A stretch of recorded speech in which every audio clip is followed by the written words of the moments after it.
नरेंद्र मोदी ने आज से बिहार में प्रचार शुरू कर दिया। ऐसा मंच सजाया जिसमें पूरा एनडीए आ गया। इसके लिए सीट भी खासतौर से वो चुनी जहां चिराग की पार्टी लड़ रही है।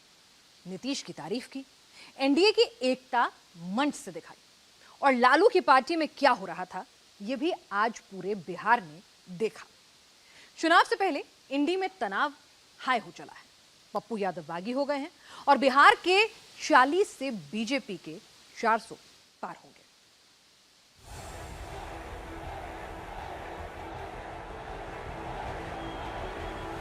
ये चुनाव सभा है कि विजय सभा है?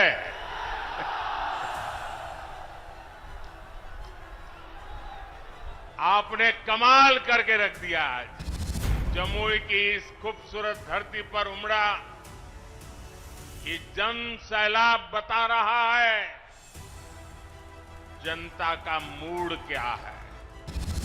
और 400 सीट, ये सीट भी और पूरे बिहार के लोगों को कहेंगे सब सीट जितवाइए। इस बार आदरणीय प्रधानमंत्री जी फिर से प्रधानमंत्री होंगे, लेकिन अब हम लोगों का आग्रह है, यही उम्मीद है कि इस बार 400 से भी ज्यादा जीतेंगे। जो क्षेत्र नक्सलवाद की वजह से जाना जाता था वो आज मेरे प्रधानमंत्री की सभाओं की वजह से जाना जाता है। ये विकास हमारे प्रधानमंत्री जी ने किया है। पूरा बिहार कह रहा है फिर एक बार, फिर एक बार, फिर एक बार। बिहार में बीजेपी कैसे 40 की 40 सीटें जीतेगी, कैसे 100% रिजल्ट आएगा, उसके लिए ये तस्वीर देख लीजिए। प्रधानमंत्री मोदी सेंटर में बैठे हैं और उनके लेफ्ट राइट में एनडीए के सभी सहयोगी हैं। प्रधानमंत्री के बाईं तरफ डिप्टी सीएम सम्राट चौधरी और दाईं तरफ नीतीश कुमार बैठे हैं। चिराग पासवान भी हैं। राष्ट्रीय लोक मंच के अध्यक्ष उपेंद्र कुशवाहा भी बैठे हैं।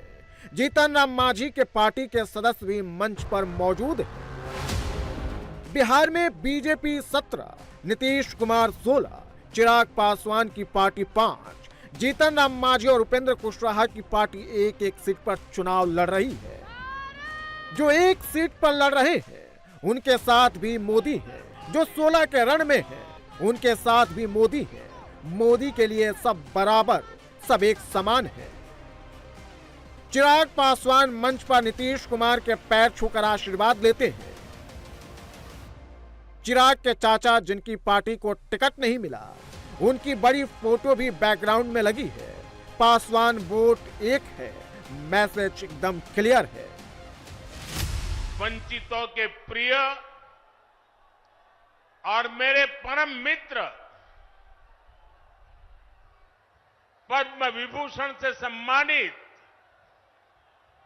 रामविलास पासवान जी हमारे बीच नहीं है।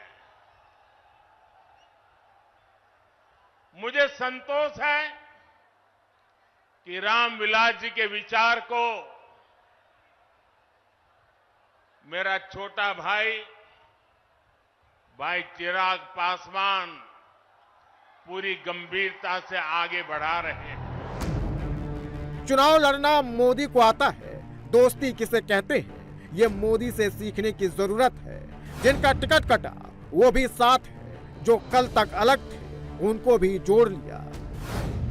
मोदी बिहार में थे तो तेजस्वी ने उनके 10 सालों का हिसाब मांग लिया और प्रधानमंत्री मोदी ने जो हिसाब दिया वही इस बार बिहार में सबसे बड़ा चुनावी मुद्दा है। याद कीजिए, रेलवे में भर्ती के नाम पर जो लोग गरीब युवाओं से जमीन लिखवा लें, वो बिहार के युवाओं का कभी भला नहीं कर सकते। रेल मंत्री हमारे नीतीश बाबू भी थे। आज तक कोई शिकायत नहीं आई नीतीश बाबू के खिलाफ। और इन लोगों ने गरीबों की जमीन छीन ली। एनडीए में सब सेट है और इंडी गठबंधन में सब आउट ऑफ कंट्रोल है। पूर्णिया के लिए पप्पू यादव बागी हो गए हैं। कांग्रेस के पूर्व अध्यक्ष पार्टी छोड़ चुके हैं। जमुई से सीधे बीजेपी चुनाव नहीं लड़ रही है। ये चिराग पासवान की पार्टी का चुनावी मैदान है। लेकिन प्रधानमंत्री मोदी ने बिहार में चुनाव प्रचार का अभियान जमुई से ही शुरू किया। इसके पीछे वजह बड़ी है। 2019 में भी प्रधानमंत्री मोदी ने इसी मैदान से रैली कर प्रचार अभियान की शुरुआत की थी। तब बिहार में एनडीए 40 में से 39 सीटें जीतने में कामयाब रही थी। इस बार बीजेपी 400 पार के नारे के साथ चुनाव लड़ रही है और 400 के टारगेट को अचीव करने के लिए बिहार में 40 सीटों पर जीत जरूरी है। मई से बीजेपी और एनडीए के पक्ष में उठी ये हुंकार बिहार के साथ ही पूरे देश में गूंज रही है। जमुई, नवादा, मुंगेर, बांका के साथ साथ बिहार की सारी 40 सीटें